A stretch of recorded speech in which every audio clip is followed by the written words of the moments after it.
After living here for 26 years, I thought I knew Japan. I was wrong.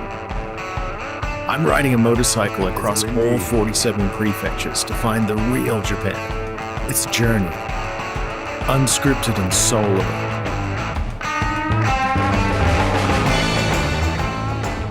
We just entered Kagoshima Prefecture. Oh man, this is bloody awesome. Look at this view. Okay, so let's talk a little bit about where we're going, what we're doing. We're here in Kagoshima. So it's the most southerly prefecture of the main islands of Japan. And basically my route is here. We're going to start all the way next to Miyazaki and follow the coast for the most part, down around the lobster claw and up through. Should be a really fun trip. Expect to take about 6 days. Yeah, I just saw a sign that said there's a waterfall up here somewhere. I gotta go find it. This is a good example of a small Japanese village. Super cool. Oh, there's a cemetery. Now, this is technically a road in Japan. Ah, look, there it is. Sweet. That wasn't far.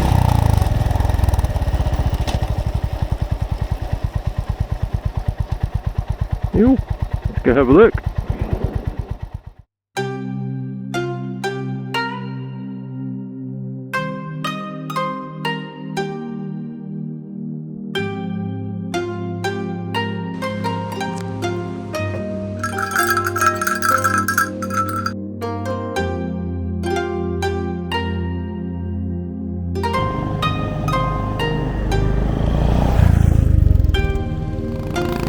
The road peeled out before me as I followed the coastline, weaving through small towns with ocean views, white sanded beaches, more epic waterfalls, amazing rock formations.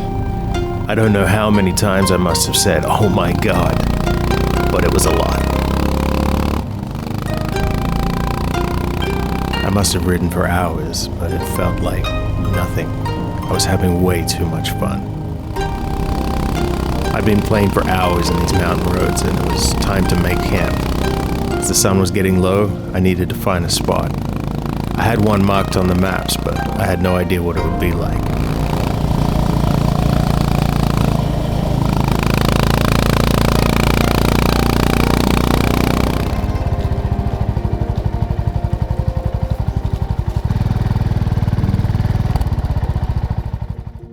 The spot was perfect.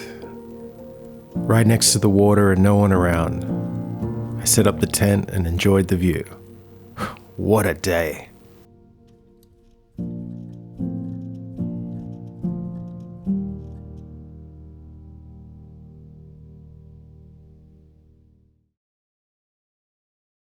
Hey, good morning. Well, we got a decent sleep last night, which is nice, even though it was really windy. The coast road to the south is just a leisurely cruise. But with ocean views to one side and mountains to the other, I was in no rush. After a couple hours, I figured I'd stop and get some lunch before heading towards the volcano. Nothing like good curry on a long day's ride. Delicious. This is really good. So you can see behind me up there, that's the volcano. It's just erupted yet again. So we won't be going up there today. Far out, man. The eruption from Sakurajima meant that I'd have to chill out for a little while, and it would probably eat up some of my riding time today. I figured I'd just take it easy and look for a campsite that was a little bit closer for tonight. After a little while, and my batteries were nice and charged, I decided, what the hey, let's hit the road and see what it looks like. Turned out it wasn't so bad.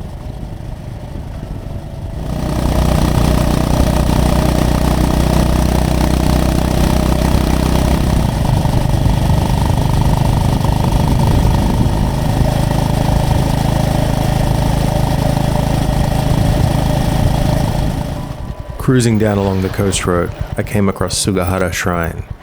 This cool little island shrine is well worth a visit. Just down the road, between Kirishima City and Kagoshima, I saw a sign for another waterfall, and, well, you know what that means. Rumon Falls is a sight to be seen, and a welcome break after a long day on the road. But winter days are short, and the sun was already getting low. It was time to get some supplies and head off to my campsite for the night. Phew.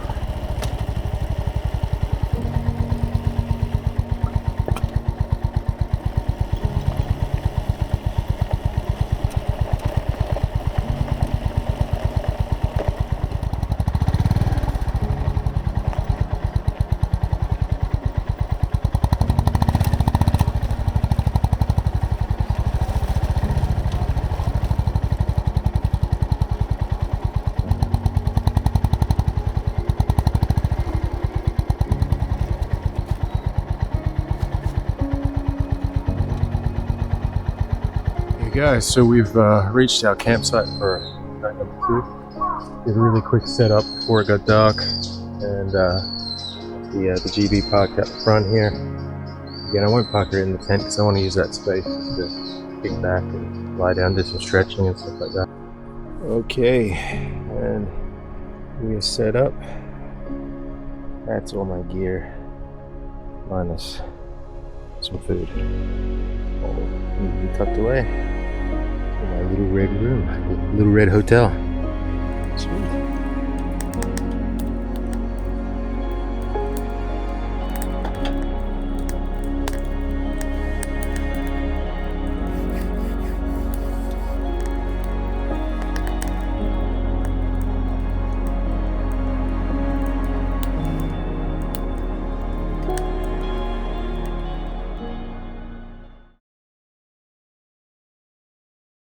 Hi, good morning, guys. As you can see, got cold last night.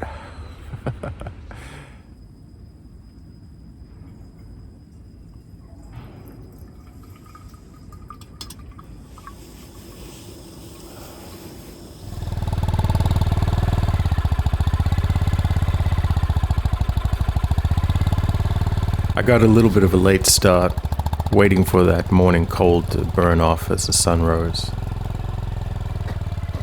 It was time to head towards Kagoshima City. I'm not really much for riding in the cities.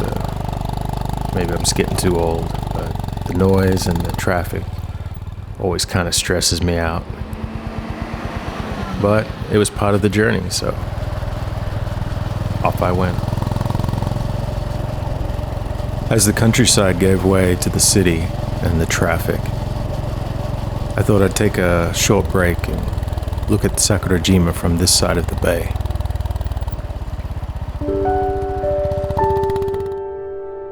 It was still spewing ash into the sky, yet from this side of the bay, with the morning sunlight, it looked so serene.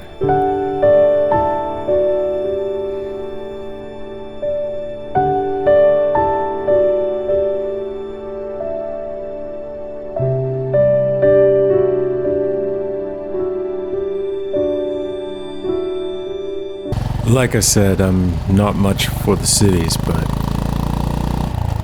Kagoshima is kind of a pretty one.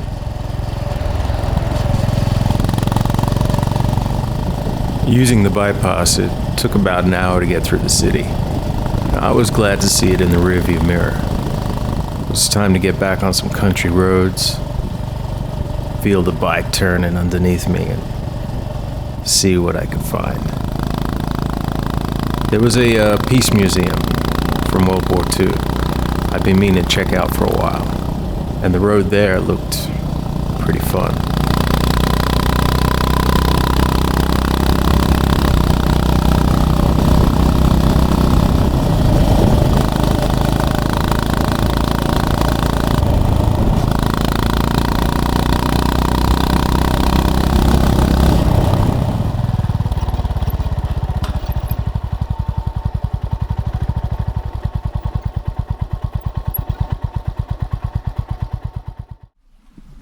You'll find sort of peace parks like this all around Japan. with Kagoshima, it's particularly potent because Kagoshima Bay was where they practiced and planned the attack on Pearl Harbor. You know, it's what brought America into the war, and you know, it changed the course of history in many ways. The Chiran Peace Museum is built upon the actual airfield where the Japanese Army Special Attack Base was located towards the end of the Pacific War. Built in 1975, the museum commemorates the lives of the pilots and documents their patriotic efforts for peace.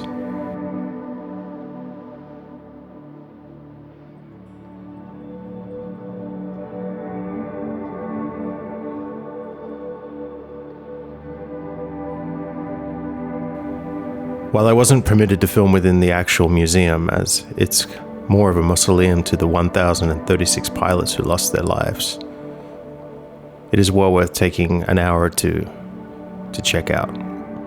Inside, amongst other artifacts, you can see the photos of the pilots arranged in the order in which they died. Amongst other recovered aircraft located inside, you can find the iconic Zero. It's impossible to imagine what those young men felt as they climbed into the aircrafts, knowing this was a one-way trip. Back on the road, I headed south towards the beautiful and iconic Lake Ikeda. The road peeled out before me through what seemed like endless fields of green tea farms.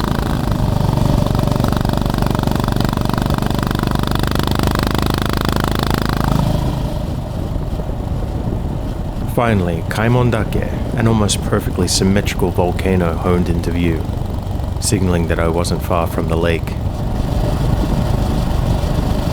I pulled up at a parkland to enjoy the view for a moment, but I'd heard that just up the road there were some golden torii gates, and I knew with a view like this and those gates must be spectacular.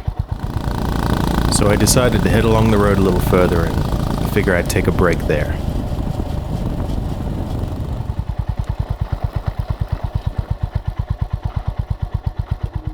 The lake and the torii gates were an epic combination. The clouds that had hung so heavy all day long broke, and the beginnings of an amazing sunset formed before me. And then to my surprise, I saw a sign that said camping. Now, I had planned to camp at the ocean that night, but with a view like this, who wouldn't?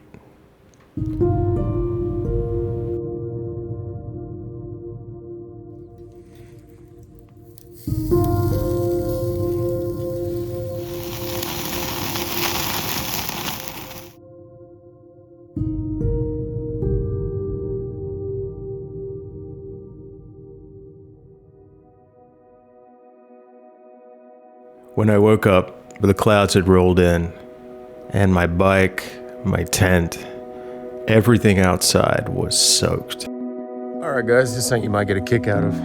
I just did the best pack down of my tent I've done to date. I mean, it went perfect, super smooth, great pack down. Got everything locked down, ready to go. Keys are inside the tent.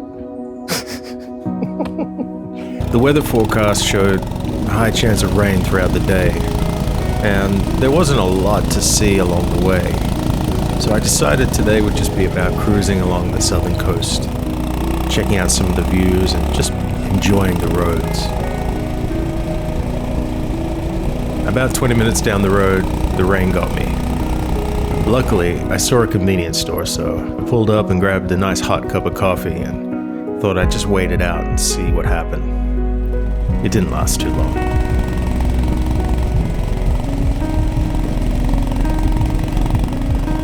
The South Coast Road was a mixture of long straights and small windy mountain passes.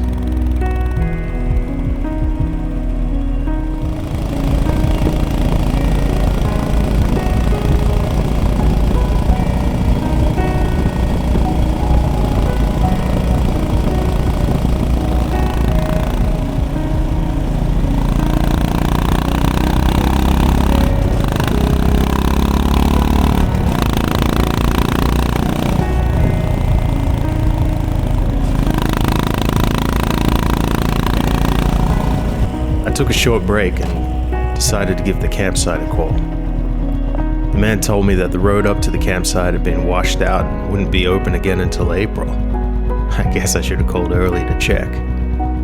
With the sun getting low and the temperatures dropping, I figured it'd be a good night to grab a hotel for a change and have a nice hot shower, maybe get some food and a cold beer somewhere. This coast road, these views were spectacular. I could have ridden this for another day or two, died happy. But it was time to make tracks and head towards the nearest city, Satsuma Sendai.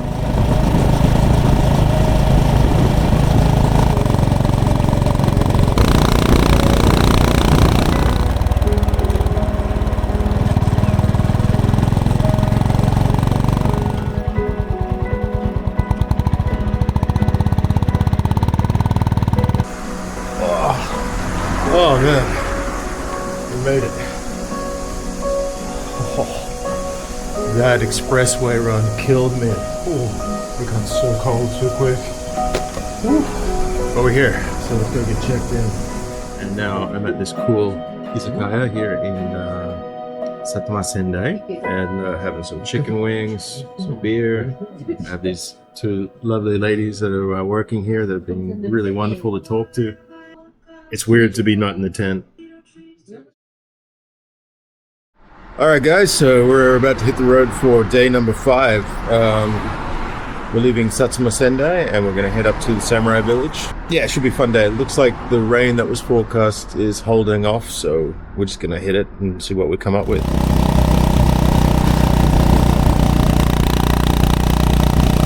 The ride to the samurai house was pretty uneventful.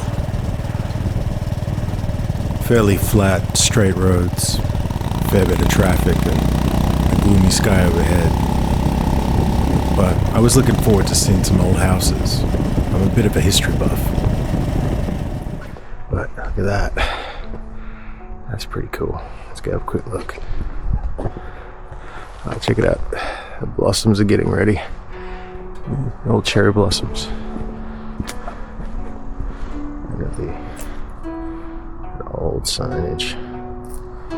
It's pretty cool. And coming through here and to a monument, so I guess this is a little place of prayer. Yeah, a beautiful spot. So this is the real deal, except it looks like it's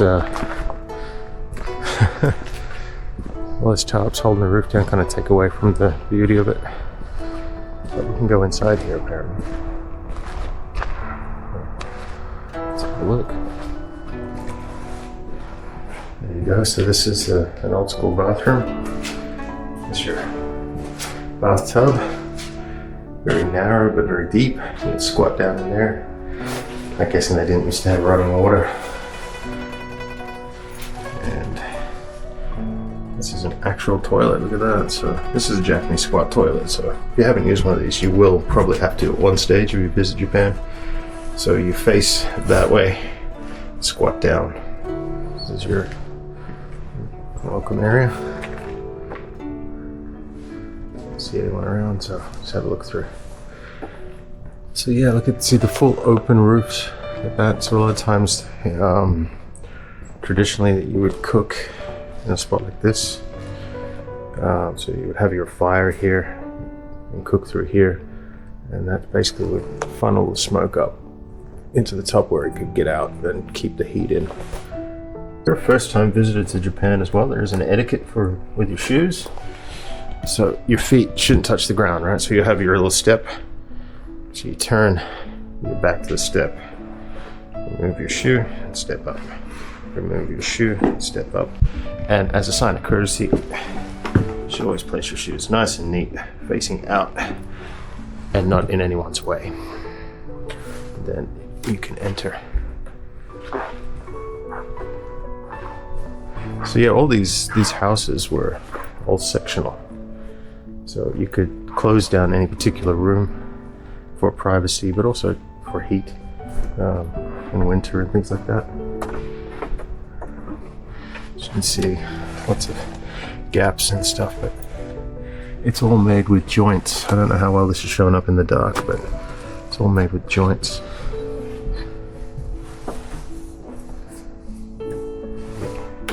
Ah, sumimasen. Konnichiwa. Ojamashimashima. So, what we have here is a much lower beam roof. It's much lower. I mean, I'm only 5'10". Ah, arigatou gozaimasu. Yeah, I'm only 5'10", and I can just clear it. So if you're a taller person, you would have had some issues. A few moments later, a tour bus arrived, which pretty much put an end to my filming. I was fine though. I'd seen everything I wanted to see. It was now time to get back on the road and head up to this cool lake I'd seen on the maps.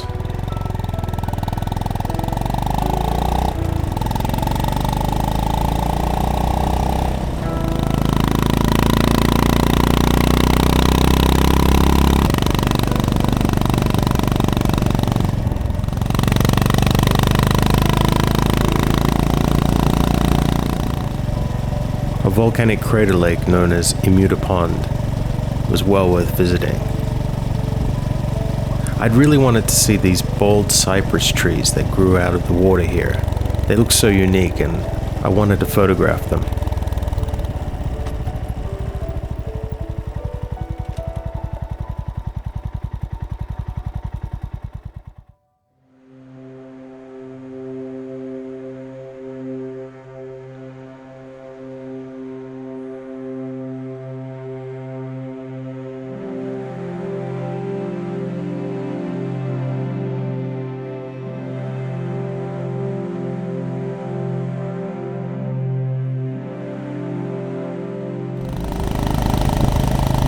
The pond is surrounded by a ring road, which, while I was riding it, I kept thinking would make an excellent racetrack. I wonder if anyone else has thought of that.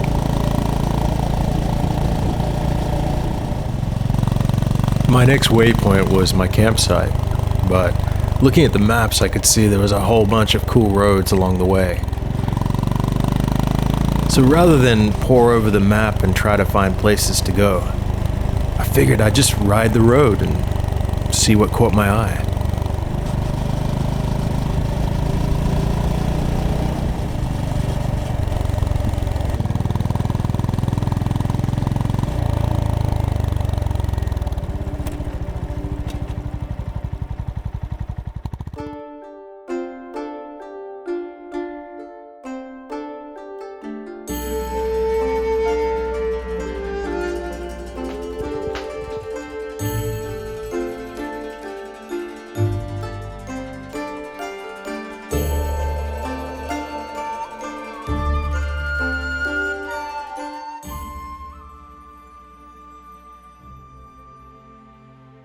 Oh, that was kind of nice. Nice little detour to find. It was a cool little shrine. But I just realized I haven't eaten anything today, and I suddenly got this craving for ramen. And you know how it is, like once you get that craving, then you go from like not even realizing you're hungry to just being like all you can think about is that food. Well, that's what I'm going through right now. I'm like, my mouth is salivating while I'm riding down the road, thinking about ramen. I'm checking every shop. Is that ramen? Is that a ramen? So far I haven't found one, but I think there'll be one further up the road. We're getting a little bit more into some bigger towns, so I'm gonna stop and get a ramen for sure today, and then off to the campsite.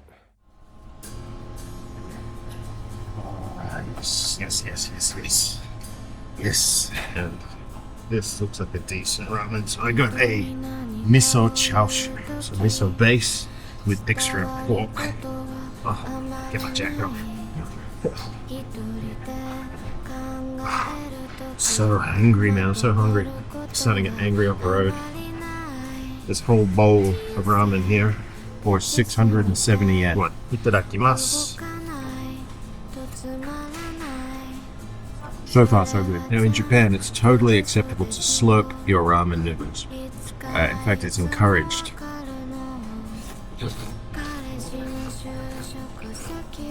I'm not going to make you watch me eat the whole thing, so I'll see you on the road when we hit the campsite.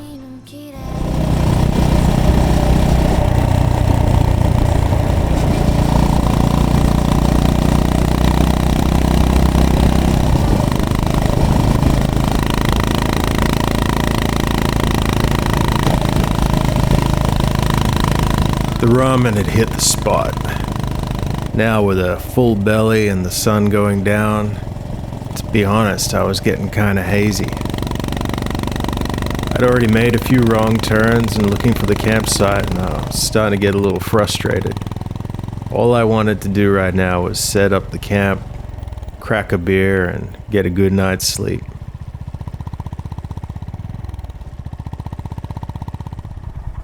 That's when fatigue won.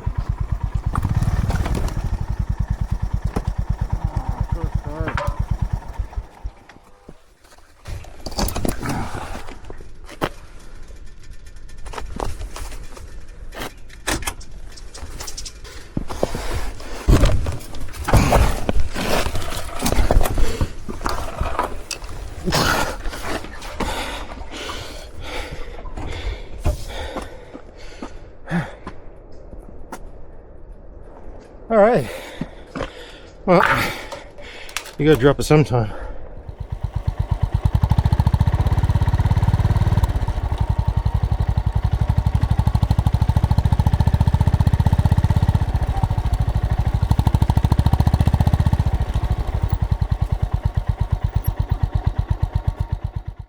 Oh, there she is.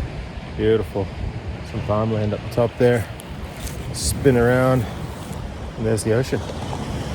Can't complain about that. It's time to set up my sleeping arrangement and relax. It's been a hell of a day. I can't believe I fell over on the bike. I just broke like a 20-something year streak. Enjoy my view. Sun's setting over that way, so it won't be a sunset, but it'll be a nice sunrise. And then tomorrow, I think, we're gonna go ride that island over there. You can sort of see it stretching out there. That's Kagoshima.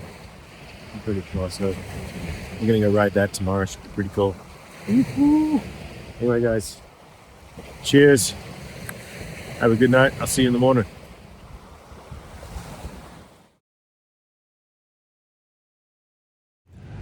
Morning, guys. As you can see, it's cold. It's windy. Oh man. I've been checking the weather forecast, worried about rain for the for the trip. I forgot to check the wind. And today it says it's going to be gusting at around 60 kilometers an hour winds, which kind of sucks, but it's all good. We're going to get out and ride Kagoshima. I might not be able to put the drone up like I'd hoped, but yeah, I mean, it should be a nice sort of sunny day, so can't complain about that. Ooh.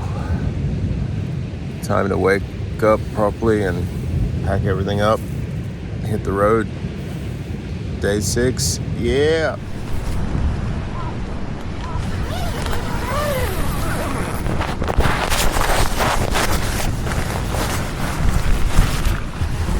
Hey baby, let's get you out into the world. Yosha.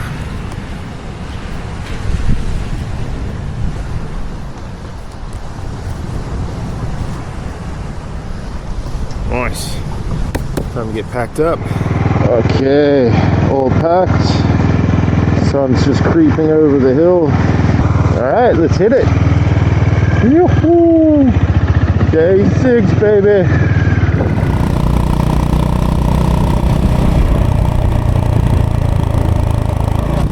The wind was brutal, and it was a total crosswind. With all the weight on the back of the bike, the front end was floating like crazy. Now I was riding along the southern coast of Kagoshima. I was protected from the wind. I could barely feel it. My first stop was a lighthouse that I'd seen on Google Maps. It looked quite cool.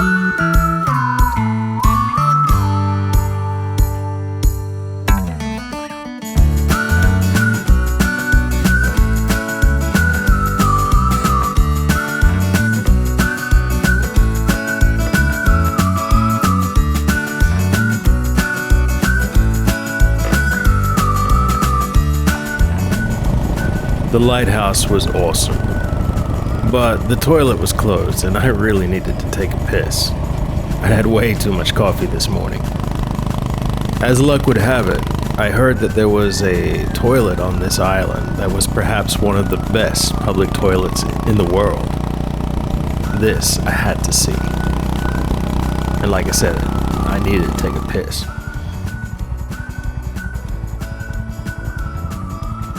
Alright. So, this is a big crest on a hill with a beautiful view. But apparently, the toilet is what is the coolest thing about this place.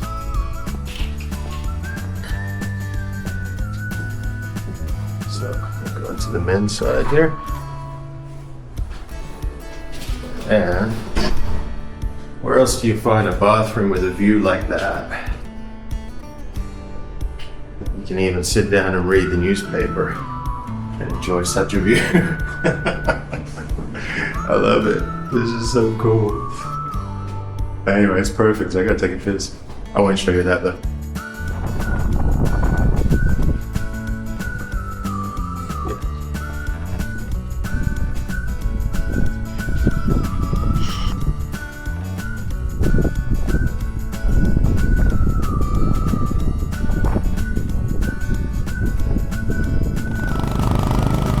Kagoshima was so beautiful. I could have easily spent a few more hours here, but I wanted to get home today, and there were still so many places to see on the way. Needed to make tracks. Crossing that bridge was hell. I had to put all my weight forward to stop the front end from slipping out.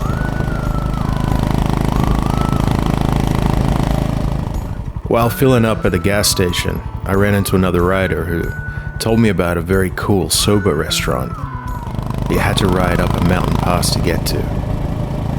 It was getting close to lunch, and I figured that sounded like just the ticket. The road up was really cool, but the restaurant was amazing.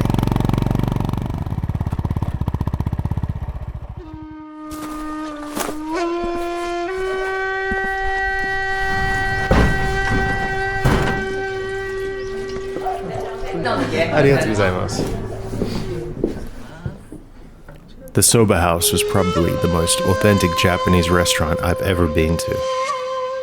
The food was exceptional, the staff amazing, and the location, oh my god. There was even an art gallery that was free to walk around. Apparently in the summer months, the whole area is a hydrangea garden. It must feel otherworldly with all the flowers in bloom. With my stomach full, it was time to hit the road. There were still so many things to see. I rode on for a couple more hours until I saw a sign that said Sogi Falls. I had to check that out. I was so glad I did. Sogi Falls is called the Niagara of Japan. It doesn't feel like Japan. It feels like you're in Africa or somewhere wild like South America.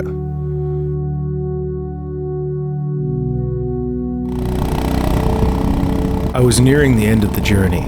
Just a couple more stops and then the ride home. My next destination was another waterfall. This one was a little more unique in its own right, as the water that flowed over it was onsen water or hot spring water, which meant that even in the dead of winter, the water would still be warm.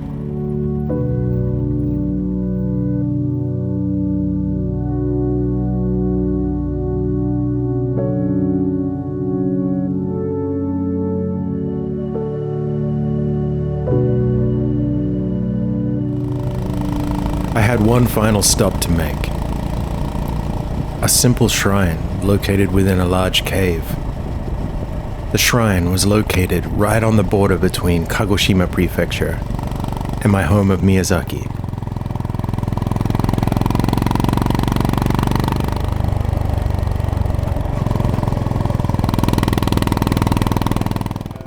Mizunokuchi is spectacular.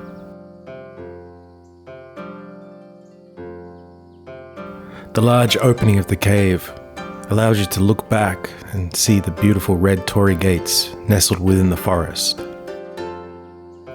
The shrine is dedicated to a goddess of mercy. You can explore deep within the cave, which has a depth of over 200 meters. It's been a hell of a trip. That's what a place to end it on, huh? Just absolutely beautiful. This is so much fun. I hope you guys enjoyed watching. Please subscribe and ring the bell. And there's so much more to come. In the next episode, we explore the stunning and beautiful Miyazaki Prefecture.